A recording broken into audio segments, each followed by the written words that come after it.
see as a technological advancement that takes us to a new place, a new ability to speed the level of information to our source in faster time, which is completely groundbreaking.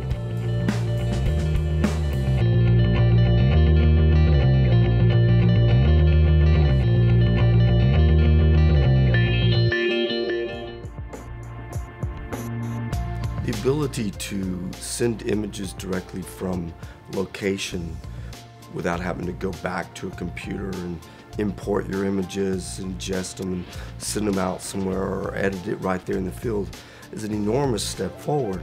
In many ways, it's an evolution of sorts in communication itself. Our value. Get ready for a color explosion in Dallas this weekend. Dallas Bloom starts tomorrow. People have to believe they can communicate ideas. You're talking about being able to move an idea from the person who has the idea to the people who want to hear it, to disseminate it through people. It eliminates the requirement that we have massive amounts of gear. That's the big thing. This is a meeting of technology that's taking place in cameras. A 35mm DSLR, we call them hybrid cameras, that can shoot high-def video with the meeting of technology and the infrastructure of high-speed networks. Joining the two together creates that ability to send that high-def video in ways we couldn't do before. That's an evolution of communication. LTE is going to make it possible to kind of get the best of both worlds, if you will. It makes the professionals as fast as the amateurs to be able to get the news, but in a much higher quality fashion than the amateurs might be able to do it in.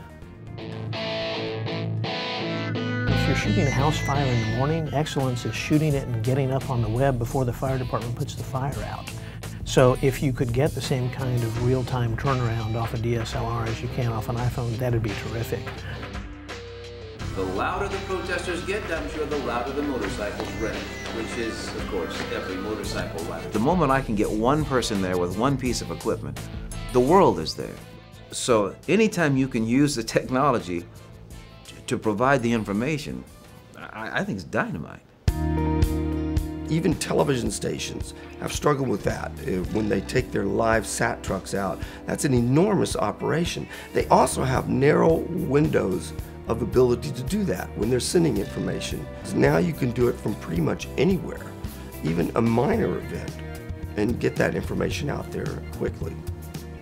The difficulty with the old way of doing things is that you have to make an appointment to get the idea. You know, it's like a train coming in. You have to be able to sit there and you have to be there at the station when the train comes by to pick it up. Well, now you don't have to do that. You literally have a system where the idea, you can access it anywhere. You will have almost immediately access to the picture. What we're talking about is combining his expertise with immediacy and creating something that we really don't have right now. The system that we're talking about here doesn't just send it directly to viewers, which is another significant aspect here, that it goes through software and it therefore goes through the traditional editorial review process. And that's important as journalists. It used to be pretty much impossible for a shop like ours to compete with, say, a local TV station, because you needed the microwave capability to send any kind of near real-time images or real-time images downstream. But nowadays you can have an ENG capability in your pocket. That's a big change. That's a revolution.